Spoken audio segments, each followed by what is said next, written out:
Hello there. I'll be going over the treatment group for somatic symptom and related disorders. I'll be going over the diagnosis of somatic symptom disorder.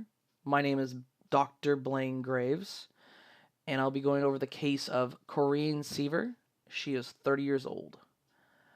The differential diagnosis we gave Corinne was somatic symptom disorder and illness anxiety disorder. Now, granted, we gave her two of them, yet, in all honesty, we ruled in the somatic symptom disorder because she fit that one a lot better to the T, while illness anxiety disorder was kind of iffy.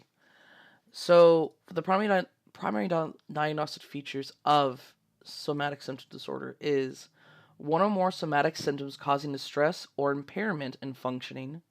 Symptoms cannot be attributed to any medical condition or excessive preoccupation related to somatic symptoms. So that's it for the diagnostic features. The story of Corinne is she's an employed married woman, and she is seeking treatment because she was told by her gynecologist to do so. But also she's seen hundreds of other doctors, she reports, and none of them have really helped her. The reason why the gynecologist said to come in was she was reporting to them that she's had problems with menses, and that it's started right when she's had periods. And that she describes severe cramping, even with taking Vicodin, extremely heavy flow, and it lasts for a week and a half each menstrual period. And in spite of all of her claims of heavy bleeding, she's never been anemic. Numerous gynecology studies show that there's been no medical cause for this issue. She's also described having shortness of breath, heart pounding, and she reports having degenerative disc disease. Now, although she's reported all those things, she's never been treated for those things, and she's had medical experts not look at her, but have looked at her, and have found nothing to suggest that she does have these issues. And she goes on telling that this relates a history of many health issues that she was in high school.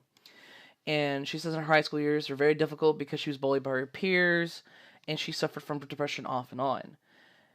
And then also her home life was really difficult as well.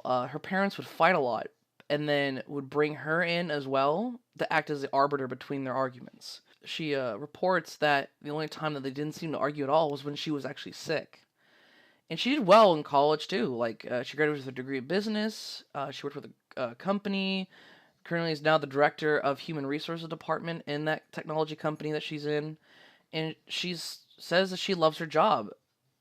Although right at that same moment she says she loves her job, that but comes in and just a list of things come up. She complains that her coworkers don't respect her and they don't treat her well. The upper management apparently has like a lack of understanding her health issues and how hard she works. They don't care. And then also another reason why she's seeking help now is because her superior in the company basically said, you need to handle your health issues or we're going to put you on disability for a while. And she's afraid that when she goes on disability that she won't be able to go back to her job. And then also she is married, and another reason why she's looking in for help is that she's been married for 4 years to her husband, and she reports that she's very happy and it's a great marriage. However, she also indicates that apparently her husband has been giving her an ultimatum because they haven't had sexual intercourse now for a year. And that's because, well, each time they have a chance to do it, she reports being in extreme pain. Now, of course, initially he was understanding, he encouraged her to get medical help, and he was very supportive. And she's even explained before that she believes that without his help, there'd be no way that she'd be able to go through life without being bedridden and severely depressed.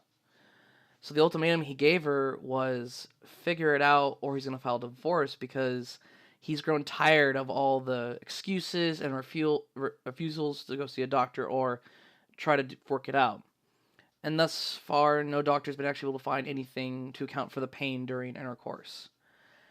And one doctor blatantly suggested that the doctor suggested to her that the pain was probably in her head. So that's it for Corinne's story. For the multi-axial diagnosis, axis 1, of course, is somatic symptom disorder. Axis 2 is none. Axis 3 is none. And Axis 4, we have down marital strain and employment in jeopardy. And for Axis 5, her GAF score, we put as 65. So that I have down two theoretical perspectives. I have psychodynamic perspective and behavioral perspective. For the psychodynamic perspective, it deals with a lot of childhood childhood trauma that she's dealt with her parents arguing. Her home life wasn't that great during high school, and they brought her in as the arbiter for their arguments, and now she's taken her, it could be negative, we could just say negative feelings, and she's repressed it in her unconscious psyche. And so what's happening is these feelings are arising or being shown in a different way by her bodily symptoms that she has. So it could be seen that these negative emotions are now becoming physical abnormalities that she's feeling. Now, granted, she might not, as doctors have reported, there's nothing wrong with her, but she's receiving the pain signals. She's receiving these due to maybe her unconscious psyche. And then for the behavioral perspective, as I said before, with her home life, her parents were arguing, always would bring her into them, and the only way she reported that they would ever not argue was when she would be sick. And so, as a child, she started having a faulty learning experience through operant conditioning. So the only times they would not fight or work together is when she was sick. And so she has been conditioned to be sick in order to avoid any conflict. And that's being negatively enforced because going to the doctors for bodily symptoms that she might have or don't have is to dodge any type of conflict, or be it at work or be in her marriage. So that's it for the diagnosis of somatic symptom disorder for Corinne Seaver. And she's, of course, 30. And I'm Dr. Blain Graves. Thank you very much for listening.